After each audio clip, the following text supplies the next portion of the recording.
Good afternoon, ladies and gentlemen.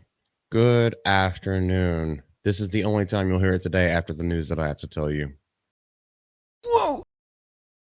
So, what we have found out recently, something by Greta Gerwig. Yes, she did have a little bit of success with Barbie, with the Barbenheimer thing, everything popping itself up, making a women's centric movie, and also a couple of other things that have had some Oscar nods, like Lady Bird and everything like that. Okay, she has actually made her name in Hollywood as someone who, could make good movies, or it could at least make palatable movies. But what she's doing now is a reboot of Chronicles of Narnia, and there's something that her producer has to say.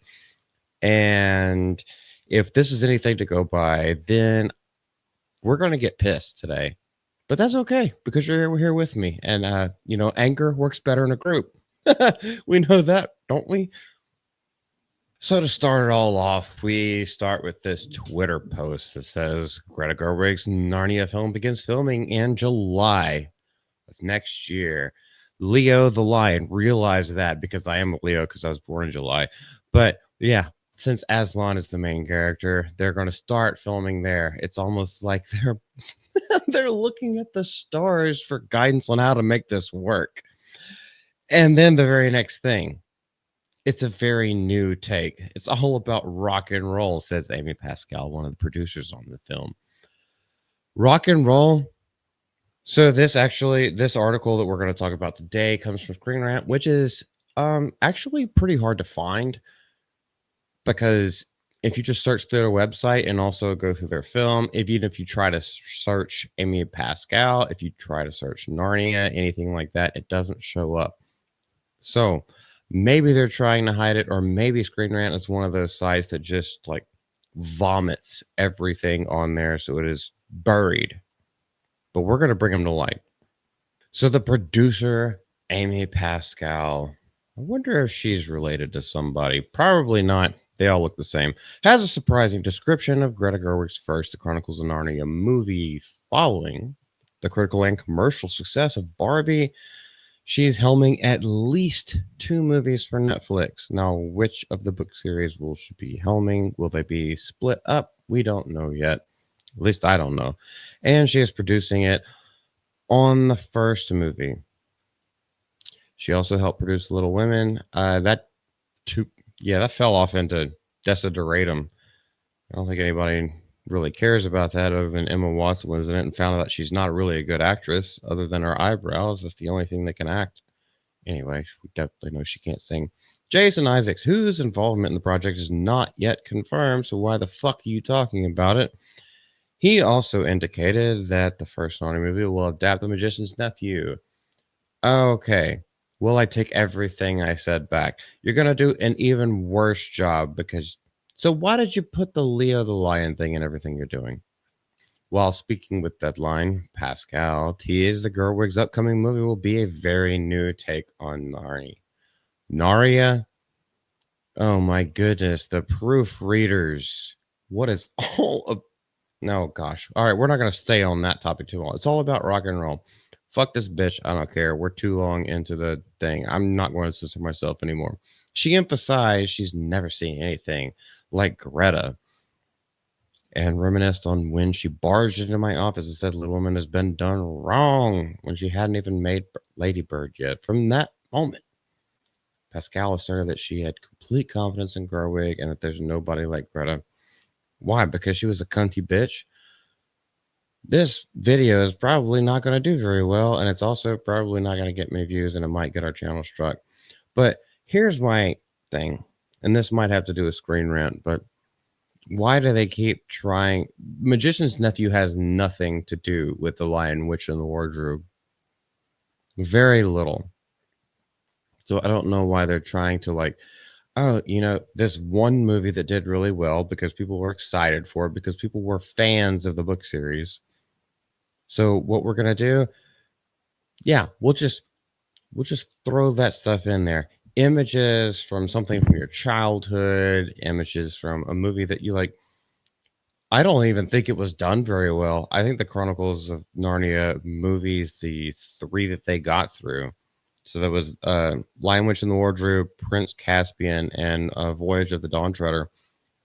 I didn't even like them, but they are kind of nostalgic to me in a way. So I just don't think they were done very well. But it was all allegory. At least Lion Witch in the Wardrobe is all allegory for something else. But calling the story rock and roll just because she barged into your office one time and it's like, yeah, she's the boss bitch.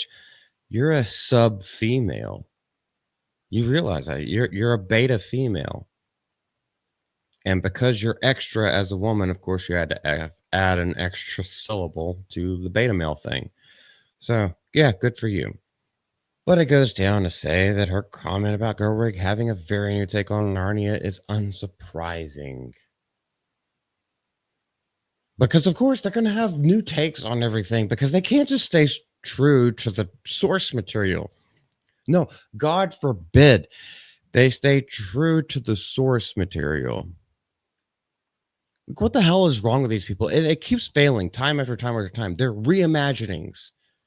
Everything that they've been doing in Hollywood, trying to take classic stories. And it's like, oh, we're going to shove something else in it. Oh, we're going to take that. Oh, we're going to see it from a different lens. That's not what people want to see. You do that shit in independent film if you ever want to do it. And if it takes off, you build that from the grassroots. What people want to see, the things that have like been around for decades and decades and decades and everyone knows about, generations know about, and have come to love it. When they want to see that from the page to the screen, you better fucking be faithful to it. I don't understand what is so fucking hard for Hollywood to understand about this. They probably also have that plasmatosmorphia, whatever the fuck you get from sniffing cat farts. Now, Screen Rant, or the person that wrote this article, does actually give credence to the fact that because it's a Christian allegory, rock and roll is the last description. Satanic Panic, yeah, we all know about that. That's lazy at best. If that's what this person is trying to get out of this, no, rock and roll is a fucking idiot's term for they're going to rock the boat. That's what they mean. That's what M.A. Pascal means about this. No, it's going to rock the boat. It's going to subvert expectations. It's nothing. It's not even deeper than that. So don't even get that fucking shit twisted. Given the feminist themes, yes, of course, it's going to be feminism and everything, because why wouldn't there be? Why wouldn't there be feminism in absolutely everything? And because Barbie was such a success, well, of course, that's basically given her carte blanche to do more stuff like that. The massive success of Barbie is the reason why she has gotten the budget and the go ahead, the green light in order to do these kind of things that are more widely known. However, it's going to blow up in her face. I can 100% guarantee it because, like we saw with Rings of Power, trying to make Guy Ladriel a girl boss. And this is where I'll kind of leave it at this before we go further into it. But so the people who actually read the books, they're not going to stand for it. We saw it with Rings of Power. The people who actually read the Silmarillion and the appendices and the Lord of the Rings, they're not buying this character of Guy Ladriel that they're trying to portray because they're trying to sell to everyone. It ain't freaking working. It's going to be the exact same way, probably even harsher for C.S. Lewis fans because he never put that kind of crap in there. There wasn't even elbow room for this kind of stuff to be shimmied in to his stories. But go ahead, try it, fail it. I hope you spend $400 million on the budget and it makes like Y2K did this week, $2 million on its opening weekend in 2,000 theaters. Go ahead. Go ahead. So basically, this video is a long winded way of saying these motherfuckers ain't learned shit. And they won't learn to close their mouths anytime soon. And people are still throwing money at it. So does now the question arises, is it laundering? Are they buying off debt from other places and then using it? Who knows? That ain't my wheelhouse. But what is my wheelhouse is staying true to the lore and loving original stories that have held with generations. And now they're trying to fuck it up and bragging about it. Yeah, The Magician's Nephew is rock and roll. Read the fucking book, man. Until next time, let me know what you think about it.